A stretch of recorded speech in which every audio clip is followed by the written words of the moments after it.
Of Pahuja law academy. आज मैं शीर्षा सक्सेना आपके साथ डील करने वाली हूँ on constitution and administrative law of India. आज के सेशन में हम लोग देखेंगे कि कॉन्स्टिट्यूशन लॉ और एडमिनिस्ट्रेटिव लॉ क्या होता है, और हम लोग बात करेंगे इसके की डिफरेंसेस के बारे में, यानी कि इन दोनों में क्या अंतर है। तो चलिए देखते हैं। अब देखिए, कॉन्स्टिट्यूशन और एडमिनिस्ट्रेटिव लॉ दोनों के दोनों ही आपके पब्लिक लॉस हैं, पर जो आपका कॉन्स्टिट्यूशन है वो सुप्रीम लॉ ऑफ इंडिया है। इसे हम लोग ग्रैंड नॉर्म भी कहते हैं। ये वो लॉ है जिससे बाकी सारे के सारे लॉस आपके निकल के आते हैं। अब देखिए, कॉन्स्टिट्यूशन में आपके बहुत सारी चीज़ों के बारे में बात कर रखी है। आपके प्रियम्बल है जो कि आपको सेक्युलर स्टेट के बारे में बताता है।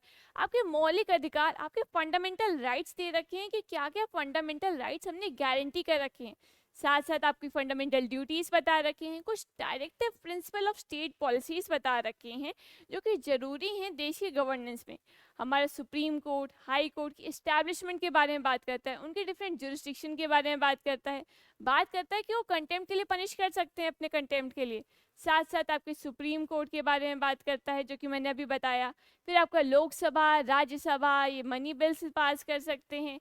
आपके प्रेसिडेंट की अपॉइंटमेंट, वाइस प्रेसिडेंट की अपॉइंटमेंट, इनका इलेक्शन कैसे होता है, क्वालिफिकेशन क्या है, आपका अमेंडमेंट कैसे कैसे हो सकता है कॉन्स्टिट्यूशन का, और आपके इमरजेंसी प्रोविजन, हर एक चीज़ के बारे में आपका कॉन्स्टिट्यूशन बात करता है।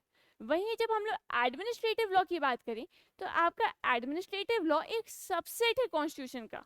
ये हमारे कॉन्स्टिट्यूशन के सबऑर्डिनेट है, जो कि सिर्फ और सिर्फ आपके एडमिनिस्ट्रेशन के बारे में बात करता है।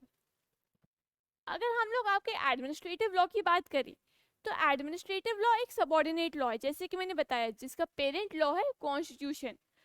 आपका एडमिनिस्ट्रेटिव लॉ सिर्फ और सिर्फ तभी फंक्शन कर सकता है अच्छे से in the presence of constitution.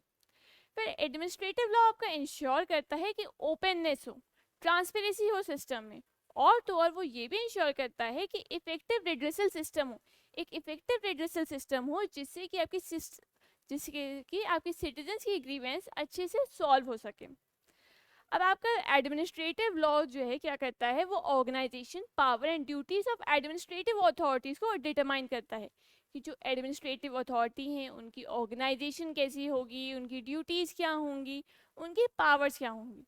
और हाँ, एक और बहुत इंपॉर्टेंट चीज़ ध्यान में रखने की है कि जैसे हमारा कॉन्स्टिट्यूशन लॉ, वो तो एक कोडिफाइड लॉ है, वो आपकी divided into articles and all, पर आपका एडमिनिस्ट्रेटिव लॉ जो है वो कोडिफाइड नहीं है, बल्कि वो एक जज मेड लॉ है जो कि इवॉल्व हुआ है ओवर टाइम।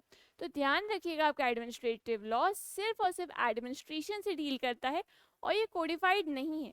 ये एडमिनिस्ट्रेटिव अथॉरिटीज़ की ऑर्गेनाइजेशन, पावर, ड्यूटीज़, इन सब के बारे में बात कर रहा है। ध्यान दे रहा है कि ओपननेस और ट्रांसपेरेंसी हो आपके सिस्टम में, और जो सिटीजन्स का ग्रीवेंस जो है वो अच्छे से रिड्रेसल हो रहा हो उसका। वहीं आपका जो कॉन्स्टिट्यूशन है वो तो आपका ग्रैंड नॉर्म है, वो सबसे ऊपर है, उससे आपका एडमिनिस्ट्रेटिव लॉ आ रहा है। तो इसके हम लोग की डिफरेंसेस दे रख लेते हैं।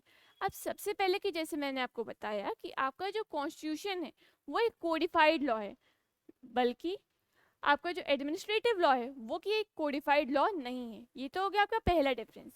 दूसरे डिफरेंस की हम बात करें तो जो आपका कॉन्स्टिट्यूशन है वो सुप्रीम लॉ है। आपके जितने भी लॉ हैं वो इन कॉन्सोनेंस विद कॉन्स्टिट्यूशन होना चाहिए, कोई भी वॉयलेट नहीं करना चाहिए कॉन्स्टिट्यूशन के प्रोविजन को। वहीं आपको एडमिनिस्ट्रेटिव लॉ वो सबऑर्डिनेट है आपके कॉन्स्टिट्यूशन के। तीसरे डिफरेंस पे आए तो आपका जो कॉन्स्टिट्यूशन है वो डील करता है with the structure of states and its various organ. State का क्या स्ट्रक्चर है, उसके वेरियस ऑर्गन है, जैसे कि ना सब चीज़ों के बारे में वो डील कर रहा है। पर आपको जो एडमिनिस्ट्रेटिव लॉ है वो डील करता है सिर्फ और सिर्फ विद द एडमिनिस्ट्रेशन।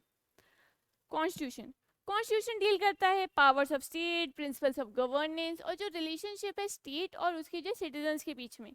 पर आपको जो एडमिनिस्ट्रेटिव लॉ है वो डील करता है only with the power and functions of administrative authorities.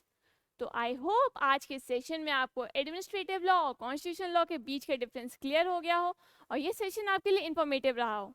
Thank you.